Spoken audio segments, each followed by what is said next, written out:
Carlos, boa noite, Nivaldo. Boa noite, Célia, boa noite a todos. Mais uma semana que se inicia e não poderia ser de uma maneira melhor. Com a presença de vocês, com esse primeiro livro da codificação que nós temos ao nosso alcance, que já temos algum tempo com toda essa vontade debruçada sobre ele, e que tanto nos ajuda, que tanto nos ensina, que facilita a nossa necessidade de desmancharmos, de descristalizar todos esses conceitos tão severamente arraigados em nós.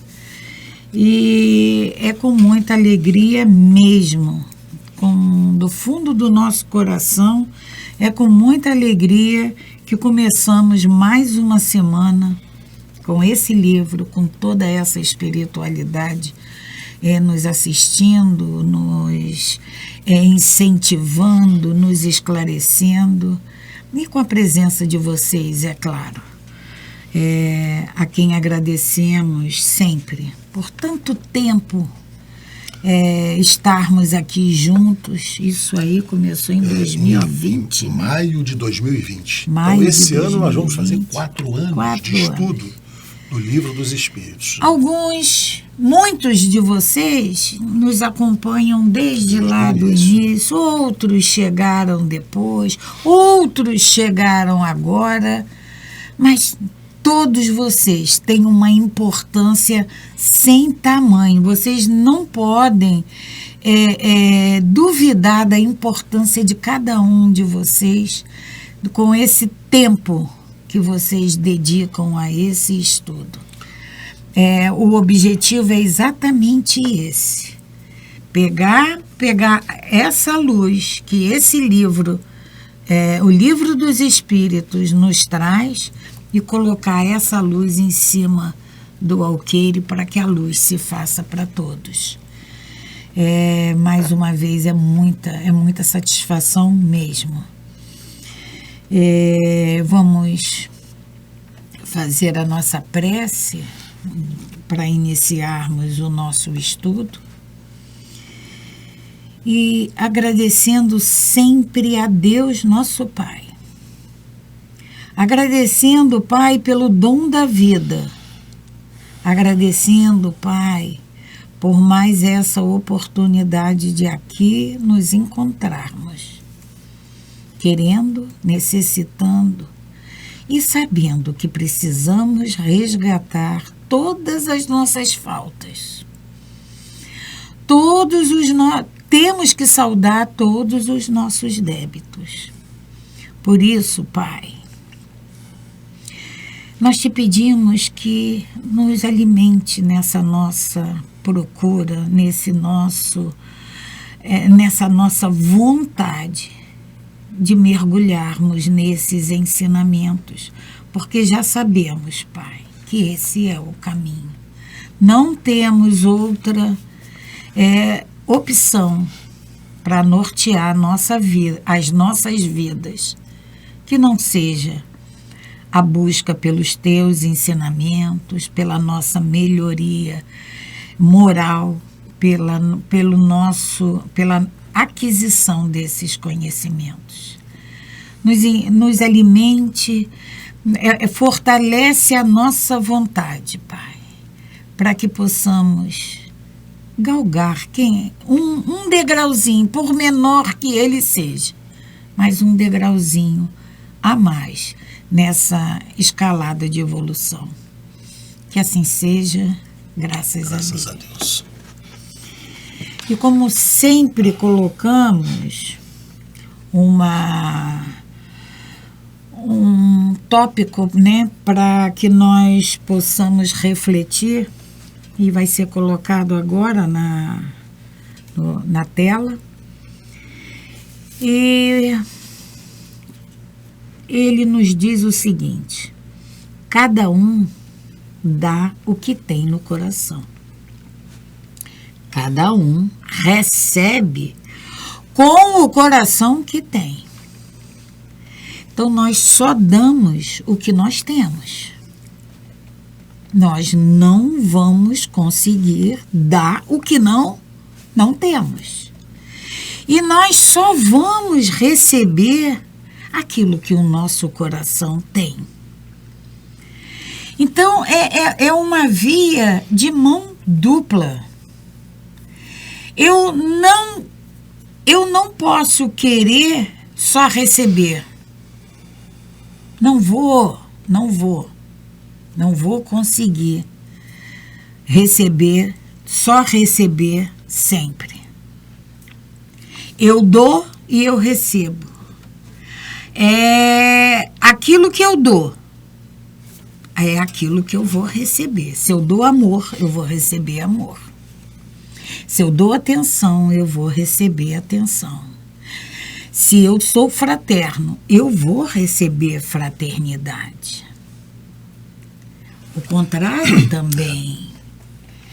Se eu tenho ódio, eu dou ódio. Se eu tenho ódio no meu coração, eu dou ódio. E eu recebo ódio também. Se meu coração é cheio, completamente tomado pelo orgulho, eu só dou demonstrações de orgulho, e eu vou receber também. Então, nós só recebemos aquilo que o nosso coração está cheio. Jesus já dizia isso para a gente. O que sai da nossa boca é o que está cheio o nosso coração.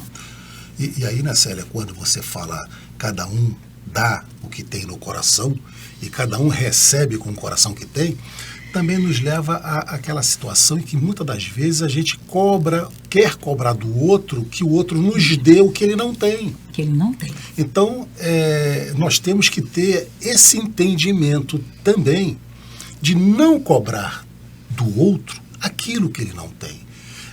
Ter resignação, né? É a gente poder entender essa condição do outro. E também não cobrarmos de nós mesmos, de darmos aquilo que a gente não tem. E cobrar do outro como ele está recebendo o que a gente está dando para ele. Aí a gente entra numa discussão, né, de que a gente precisa entender o outro para que a gente possa se entender. Não cobrar dele, aí a gente vai cair, Célia, na regra áurea. Fazer ao outro tudo aquilo que nós gostaríamos que ele nos fizesse, mas respeitando o que efetivamente ele tem condições de nos dar hoje. E que a gente também possa dar para ele aquilo que a gente também tem condições de dar. O que você falou, Nivaldo, é uma coisa... nós temos que pensar nisso sempre, porque a gente cobra do outro aquilo que a gente quer receber, mas a gente não se pergunta se ele tem para dar. Exatamente. Se ele não tem, como é que ele vai dar? Nós cobramos também, Célia, o que damos como o outro está recebendo. Poxa, eu fiz tanto por ele, e ele não foi um ingrato. Ele não foi só um ingrato, talvez ele não tenha ainda esse coração receptivo para receber tudo aquilo que você está querendo dar para ele. É questão de evolução. E é como você falou, ainda. Porque todos nós vamos ter o coração cheio de sentimentos nobres e vamos receber também de outros corações somente sentimentos nobres. Como nós estamos, né, Célia? Como nós estamos nesse planeta de prova e expiações, nessa missão que recebemos para evoluir, temos que respeitar que cada um de nós está num degrau diferente. Então, essa troca da vida precisa ser feita com muito amor, com muito entendimento. O ponto de chegada vai ser igual para todos. Todos nós. Demorando, andando mais rápido, seja a velocidade com que empreguemos o nosso desenvolvimento. Todos nós vamos chegar na condição de espíritos felizes. Isso aí é determinação. Isso é determinação do nosso Pai. E vamos voltar, então, ao nosso estudo, né? Nós estamos na lei de liberdade. E o tópico é fatalidade. Fatalidade, né, Célia? É o que nós queremos, muitas das vezes, impor nos acontecimentos de nossas vidas. E o que Kardec está aqui trazendo para nós, dentro desse tópico de fatalidade, é que a fatalidade, ela depende de nós. Essa fatalidade que muitas das vezes a gente se coloca, aconteceu isso porque tinha que acontecer, ele está trazendo que não é bem assim, não. Aconteceu porque nós, com o nosso, utilizando do nosso livre-arbítrio, nós contribuímos para que acontecesse. E Nivaldo, o que a gente chama de fatalidade, os espíritos que nos deixaram esse livro, eles não chamam de fatalidade, porque eles nos dizem aqui, na questão 859, que fatalidade de verdade é a nossa chegada aqui e a nossa partida. Isso é fatal. Isso não tem como mudar, né? É o nosso nascimento e quando nós vamos retornar à pátria espiritual. Agora, essas coisas que nós chamamos de fatalidade, um acidente, coisas do nosso dia a dia que poderiam ter sido evitadas e que não foram, e a gente chama de fatalidade. E aí nós precisamos, né, Célia, separar bem o planejamento reencarnatório que nós fizemos lá em cima com as nossas atitudes aqui embaixo, que vai depender do nosso livre-arbítrio. Então, é isso que a gente está estudando aqui e a gente vai para a questão 861. Mas, só para a gente contextualizar, na questão 860, Kardec pergunta se o homem pode, pela sua vontade e pelos seus atos, fazer com que acontecimentos que deveriam ocorrer não se verifiquem, não aconteça, ou outros que não eram para acontecer, aconteçam. E eles vão nos responder que, exatamente, ele pode sim, de acordo com as nossas atitudes, de acordo com o nosso maneira comportamento. De vida que a gente leva. Que nós vamos imprimir. Então, já falamos aqui várias vezes, não viemos com uma programação de ter uma doença degenerativa qualquer, mas de acordo com nosso comportamento alimentar e outras coisas mais, contribuíram para que a gente tivesse aquela doença. Ou o contrário também acontece, né, Célia? Nós poderíamos ter vindo com uma programação de ter essa tal doença, mas de acordo com o nosso regramento, com o nosso comportamento moral, nós atenuamos. Até pode acontecer, mas de uma forma mais branda, ou talvez até nem acontecer. Então, é possível sim isso. Aí a gente vai agora para a questão que nós ficamos de retornar hoje, que é a 861. Kardec pergunta: o homem que comete um assassinato sabia, ao escolher sua existência, que se tornaria um assassino? Então, na minha programação reencarnatória, eu vou colocar lá que eu vou me transformar num assassino ou que eu vou fazer uma outra delinquência qualquer? A gente já falou isso aqui várias vezes, né, Célia? Não existe programação negativa. Não existe. Não existe programação para o mal. Ninguém veio para isso. Ninguém. É possível que, como prova, eu escolha nascer num ambiente em que eu possa ter essa possibilidade. Um ambiente propício para cometer. Porém, eu vou fazer uso do meu livre-arbítrio, da minha moralidade e vou vencer essa tendência. Aí é uma prova. E eu vou vencer essa prova. Eu vou resistir a essa prova. O mérito da reencarnação está exatamente nisso. Mas não existe, então, programação para o mal. Você já vir com essa programação. Não eu vou nascer e vou assassinar aquele meu inimigo porque na outra encarnação ele me fez mal. Eu vou nascer para me vingar?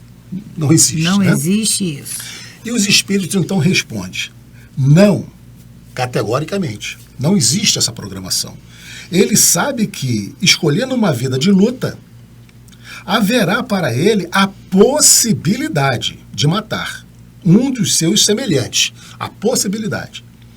Ignora, porém, se o fará, pois haverá nele quase sempre a deliberação de cometer o crime, o livre-arbítrio. A consciência fala, a gente não quer ouvir, mas ela fala, ela nos fala. Então, ora, aquele que delibera sobre uma coisa é sempre livre para fazê-la ou não. A vida é nossa. Mas não é isso. A vida é Quantas nossa. vezes, eu não digo assassinato, mas quantas vezes nós deliberamos, não, eu vou fazer isso, isso, isso, e chega na hora de fazer determinada coisa, não. Então, a vontade é nossa. Eu dou vazão àquilo que eu estou Aos seus querendo sentimentos. fazer, se eu quiser ou não. Se o espírito soubesse antecipadamente que, como homem, deveria cometer um assassínio, e é que isso estaria predestinado, né? Já nasceria com essa predestinação. Não, ele sabia, ele já foi programado, ele vai cometer um assassinato. Aí nós vamos parar e vamos pensar no que a doutrina nos prega. O dom da vida, quem nos dá o dom da vida é nosso Pai, é Deus. A vida pertence a Ele, a nossa vida pertence a Ele. Ele nos tira e nos dá de acordo com as nossas necessidades, o que nós precisamos. Então, se um irmão vem, faz o mergulho na carne, com essa determinação de cometer esse assassinato, como pode o nosso Pai permitir que um filho venha com a determinação de infringir uma das maiores leis dele, que é a vida? E eles continuam, né, Célia? Ficai sabendo, portanto, que ninguém está predestinado ao crime. Estamos insistindo nisso. Ninguém está predestinado ao crime. Porque a gente pode até, Célia, ser levado a uma avaliação, né? Ah, mas não tinha outra solução. Ele tinha que fazer isso mesmo, ou nasceu para isso. Não. Ficai sabendo, portanto, que ninguém está predestinado ao crime. E que qualquer crime ou qualquer outro ato é sempre o resultado da vontade do livre-arbítrio. É a nossa decisão, não nossa programação. Ou seja, isso não é uma fatalidade. Fatalidade é o nosso corpo físico, ao nós escolhermos reencarnar. Fatalidade é o pai e a mãe que vai nos receber. Fatalidades são algumas situações que nós não podemos mudar. Mas essas atitudes nossas não é fatalidade. Isso é fruto do nosso livre-arbítrio. Vamos prestar atenção, Nivaldo, que aqui não está... Aqui está a pergunta, a resposta da espiritualidade, ela simplesmente aborda se o espírito ele vem pré-determinado ou não. Não é outras situações em que matar ou morrer está envolvido. Não é isso. É pré-determinado. Vem com essa missão? Não, ninguém vem com essa missão. Eles ainda têm mais uma... Eles ainda fazem um complemento. Além disso, sempre confundis duas coisas. Eles nos dizem que nós confundimos sempre duas coisas, bem distintas. Os acontecimentos materiais da vida e os atos da vida moral. os acontecimentos materiais e os atos da vida moral. Vamos entender isso daqui a pouquinho. Se algumas vezes há fatalidade, é nos acontecimentos materiais. Olha só. O que ele está dizendo?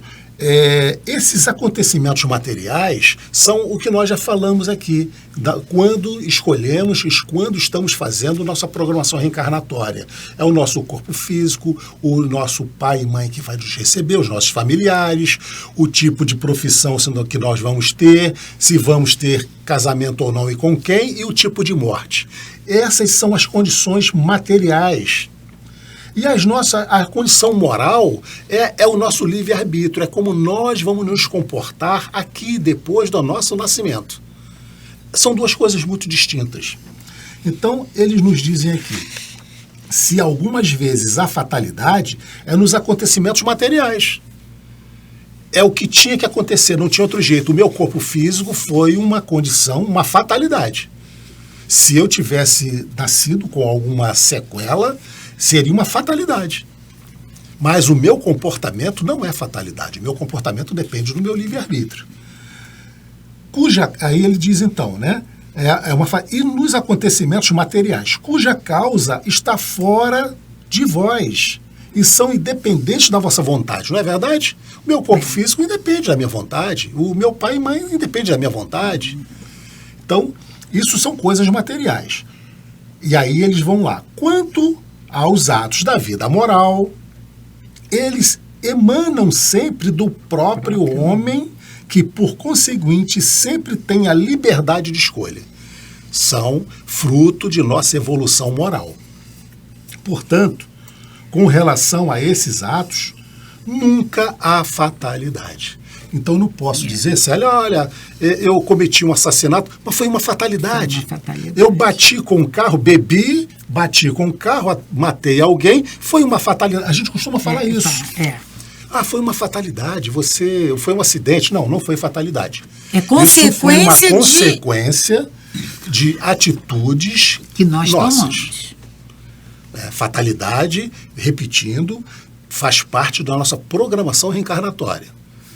São as coisas materiais. As morais é o nosso livre-arbítrio, é o nosso comportamento. Não podemos mais, a partir de hoje, confundir e dizer que isso foi uma fatalidade, não. Foi consequência das minhas atitudes, dos meus atos. E a gente costuma... Mas eu cometi porque se a gente bota esse condicionamento. Se.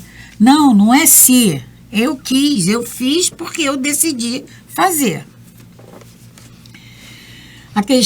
Vamos para a questão 8. Essa questão, né, Célia, por ela ser assim tão importante, como todas as outras, a gente sempre fala isso, né? Se houver ainda alguma dúvida com relação, vocês coloquem para nós, né? Porque é muito comum, né, Célia? A gente sabe que é um livro complexo, por isso que a gente diz aqui, é um livro que não dá para você ler.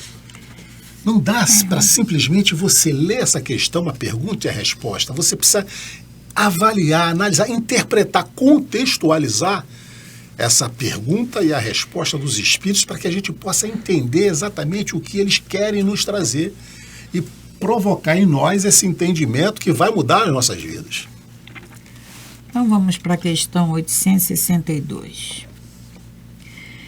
E Kardec faz a seguinte pergunta.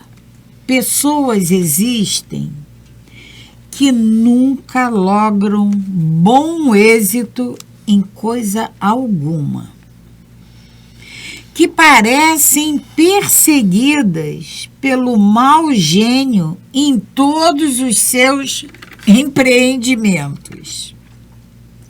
Não se pode chamar a isso de fatalidade? A gente não conhece? Com certeza, né? Com certeza, todos nós conhecemos. Ou nós conhecemos, ou até nós próprios já ou nos sentimos somos nós assim. Mesmos. Ou já nos sentimos assim, pô, que não é fazemos, que procuramos tudo que eu faço dá errado. Isso é uma fatalidade. Tinha que ser comigo? Aí a espiritualidade nos responde. Será uma fatalidade se lhe quiseres dar esse nome, mas que decorre do gênero da existência escolhida.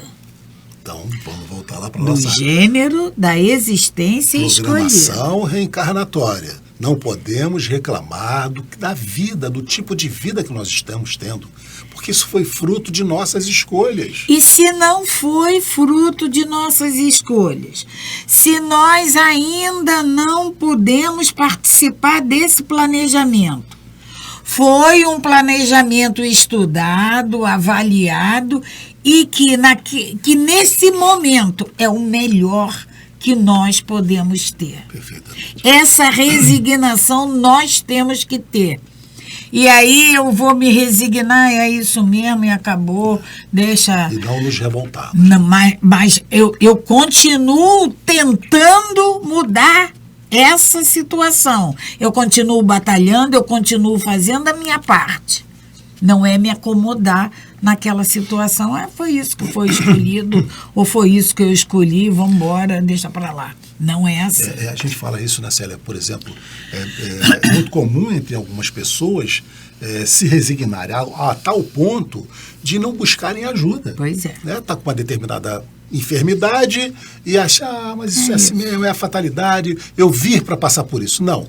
Deus deu inteligência suficiente ao homem para que a gente desenvolvesse... Inteligência e meios. A gente desenvolver hoje a medicina e outros meios para nos ajudar. Então nós temos que procurar o melhor para nós. Todos não os nos meios. acomodarmos, como a Célia falou aí.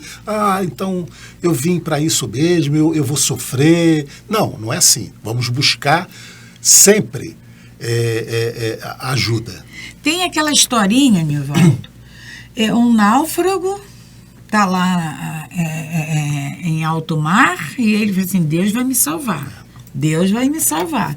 E aí aparece uma tábua imensa. Eu falei assim, aí ele ignora a tábua. Deus vai me salvar. Vem uma boia. Aparece uma boia para ele. Deus vai me salvar. Até que ele acaba sucumbindo. E aí, quando ele chega, ele fala, mas, poxa, eu pedi tanto, eu sabia que tu ia me... Mas eu mandei a tábua. Eu mandei a boia. Por que você não pegou? Porque... Ou seja, a nossa parte... Nós temos que fazer sempre. Então, voltando à resposta da espiritualidade. Será uma fatalidade, se quiseres dar esse nome, mas que decorre do gênero da existência escolhida. É que essas pessoas, aquelas pessoas em que fazem tudo e que dá tudo sempre errado, que parece que são perseguidas, é que essas pessoas quiseram ser provadas por uma vida de decepções. Repetindo. É que essas pessoas quiseram ser provadas por uma vida de decepções, a fim de exercitarem a paciência e a resignação.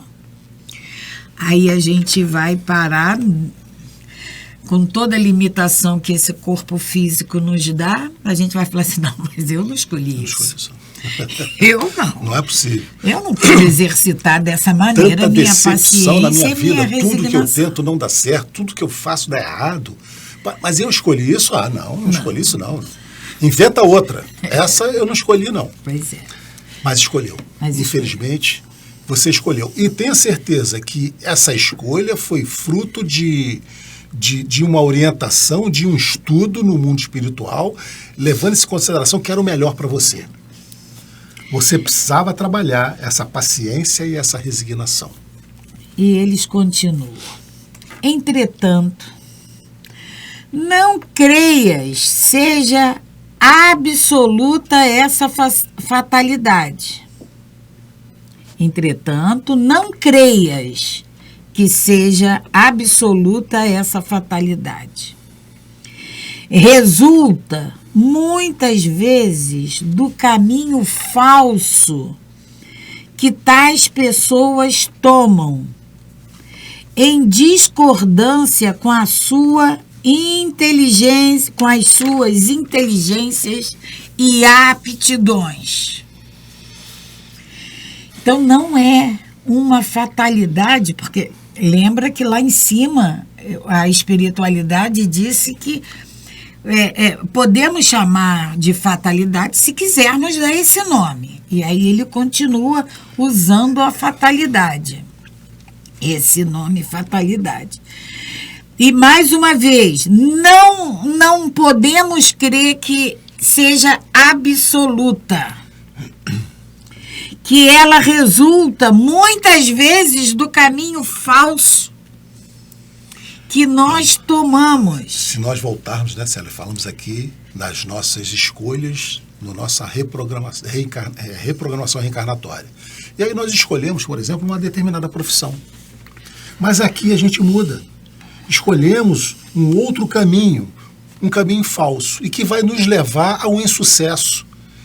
Isso aí não é uma fatalidade. Fatalidade é aquela que eu escolhi lá em cima. São as coisas materiais que nós escolhemos lá em cima. Ele nos diz que isso é fatalidade. Mas aqui embaixo, eu, movido por uma falsa aptidão, resolvi praticar uma outra coisa. Ele vai dizer aqui para nós, ele vai dar exemplo, por exemplo. Ele vai dar exemplo para nós. Então, eu vou ter um insucesso porque eu não segui aquilo que estava programado, a fatalidade que realmente estava programado. E aí eu vou ter um insucesso em tudo aquilo que eu fizer na minha vida. Culpa minha. Ele fala aqui num falso caminho, né? E você vai continuar, ele vai dar exemplo. E aí ele fala um exemplo claríssimo. Grandes probabilidades têm de se afogar quem pretender atravessar a nado um rio sem saber nadar.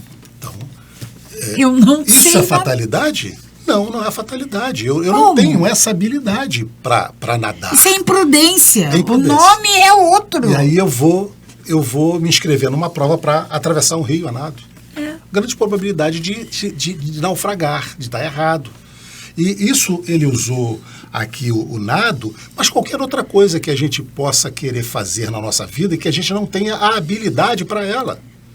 Então é preciso que a gente tenha essa sensibilidade de percebermos quais são as nossas habilidades, quais são as nossas virtudes, para que a gente possa empreender exatamente na coisa correta.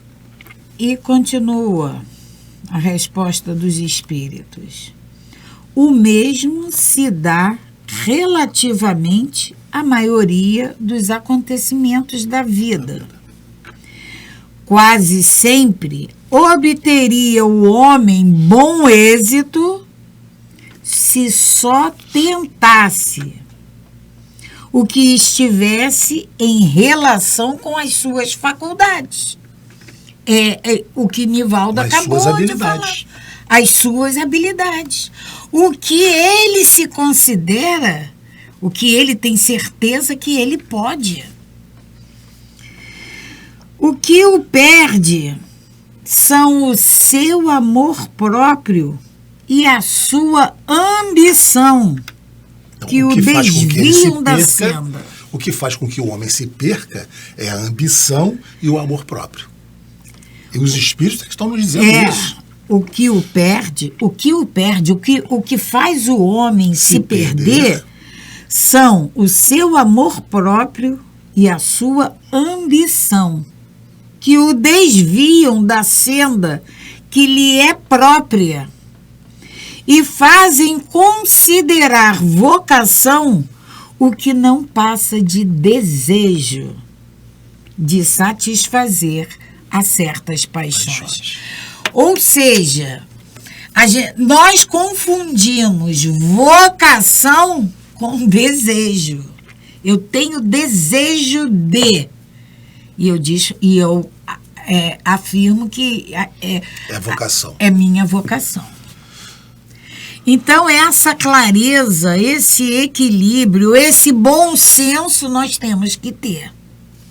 É o que a espiritualidade nos diz. O que faz a gente se perder são a nossa ambição e o nosso amor próprio.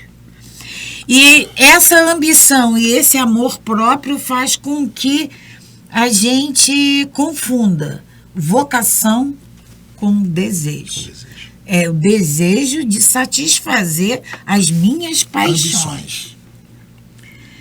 Fracassa por sua culpa. Se eu me engano, de quem é a culpa? Se eu confundo vocação com desejo, e eu faço a opção pelo desejo, de quem é a culpa? E isso, né, Célia, é motivado pela nossa, como ele diz aqui, né, pela nossa ambição realmente, pela sociedade que nós vivemos, que muitas das vezes nos impele, nos obriga ou nos coloca nos situações, obriga, entre aspas. Nos apresentam e nós damos vazão. Padrões de vida que nós queremos atingir materialmente.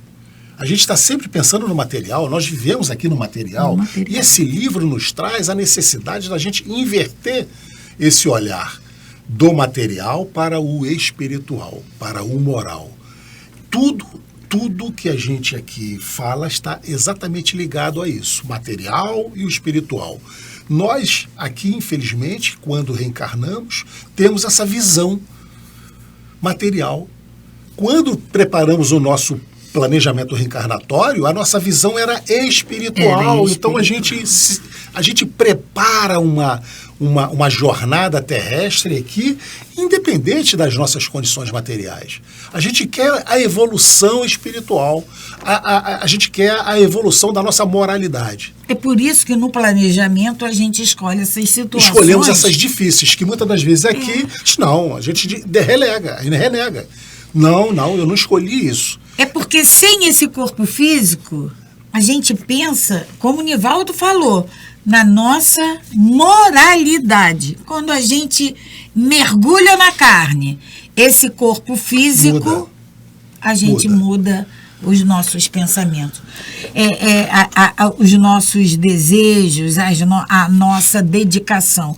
E se a gente, hoje, se nós pararmos para pensar, quantos de nós pensa no espírito que somos? Que somos? Célia, aí você fala, né? Quanto de nós pensa no espírito que somos, quanto de nós pensa na vida futura. Na vida futura. Que Jesus traz para nós no Evangelho, né? A vida futura. A doutrina... Falar na vida futura para alguém, a gente não costuma ter esse tipo de conversa. A gente faz planejamento para viagens, faz planejamento para a compra da casa própria, do automóvel novo, a gente faz planejamento para quando se aposentar, aquela grande viagem, mas a gente não faz o planejamento para quando a gente retornar para a nossa verdadeira casa, que é o mundo espiritual. E vamos! É certo! Não é alguns que vão, todos nós vamos.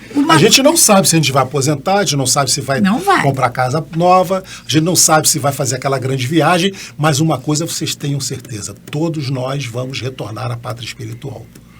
Todos. E a gente não fala sobre isso. Eu costumo falar que o nosso check-in já está feito. A gente só não sabe quando vai ser o embarque. Mas que já está feito já. Vamos fazer essa viagem? Vamos fazer essa viagem. Isso é fundamental, Célia, para que a gente possa valorizar, dar o verdadeiro valor às coisas. As coisas materiais e as coisas espirituais. Precisamos do material? Precisamos, sim. Estamos aqui encarnados, precisamos vestir, comer, morar, precisamos de plano de saúde, precisamos de tudo isso. Mas a gente não pode negligenciar que somos espíritos numa experiência na carne. E a gente olha e pensa o contrário. Nós somos essa carne que tem um espírito. Não, nós somos um espírito que está hoje movido por essa massa que, uma vez que ele se desloque no corpo, ele vai virar, como nós já estudamos aqui, um pedaço de carne qualquer e vai se deteriorar. Mas esse espírito ele vai continuar a sua jornada, a sua vida num plano espiritual. como já teve várias antes dessa, teremos várias depois dessa. Ele traz um exemplo aí para nós, né, Célia? Não, tem mais. A espiritualidade ainda não acabou com a resposta. Então, ele vem dizendo, né, que, voltando um pouquinho, o que o perde, o que faz o homem se perder, fracassar, são o seu amor próprio e a sua ambição, que o desviam da senda que lhe é própria e o fazem considerar vocação o que não passa de desejo de satisfazer a certas paixões. Fracassa por sua culpa. Mas em vez de culpar-se a si mesmo, prefere queixar-se da sua estrela. A culpa nunca é nossa. A fatalidade, né? Fracassa por sua própria culpa, mas a gente nunca assume. Não, foi a fatalidade, foi a vida, foi a fatalidade, foi alguma coisa que nos aconteceu, alguém que nos bloqueou, alguém que... Mas a gente não assume que essa culpa, essa responsabilidade é nossa.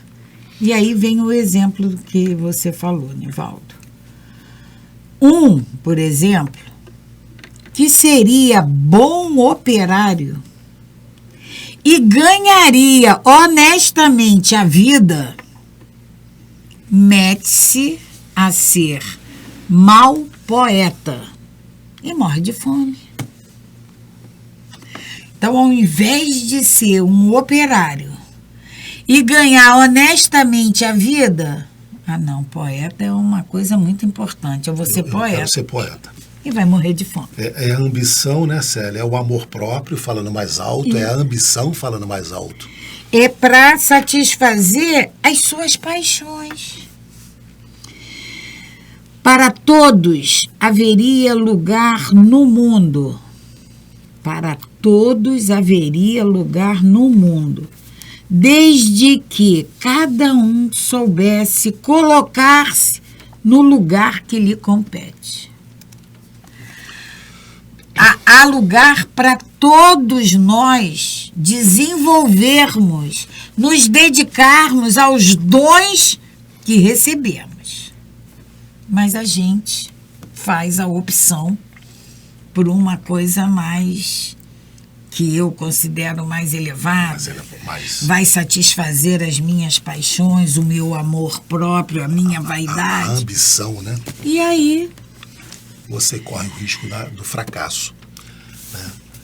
E aí você quer culpar o outro, ou quer colocar a culpa na fatalidade. E não foi fatalidade, foi culpa sua. Né? Nivaldo, nós já vamos terminar. Vamos terminar. Nós começaríamos agora a questão 863. Nós já estamos aqui finalizando o nosso horário. Vamos retornar na próxima semana na questão 863, então, não é isso?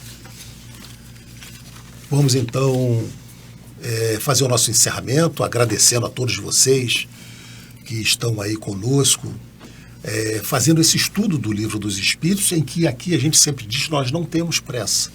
As questões, todas elas, são lidas e avaliadas de acordo com o nosso entendimento, para que a gente possa ter assim uma forma de tornar isso palatável, entendível. Né? Não dá essas questões para você ler a pergunta e simplesmente ler a resposta e achar que entendeu. Tem muito mais coisas dentro desse contexto da resposta que a gente ficaria sem entender. E evidentemente que, como a gente sempre fala, né, Célia, esse livro também é estudado em esferas superiores. E os entendimentos são outros, muito mais profundos do que nós conseguimos, eu e a Célia, trazer aqui para vocês. E que um dia todos nós vamos ter acesso a esses entendimentos. Então, meus irmãos, desejando para vocês todos uma excelente semana, de muita paz, muita alegria, muita tranquilidade, que a gente possa aplicar todo esse nosso conhecimento, entendimento com os nossos irmãos de caminhada, fazendo essa transformação a partir de nós e chegando ao nosso próximo. Que Jesus nos abençoe, nos proteja e nos dê uma semana muito abençoada a todos. Graças a Deus. Graças a Deus. Paz e bem, paz e luz. Paz, muita paz.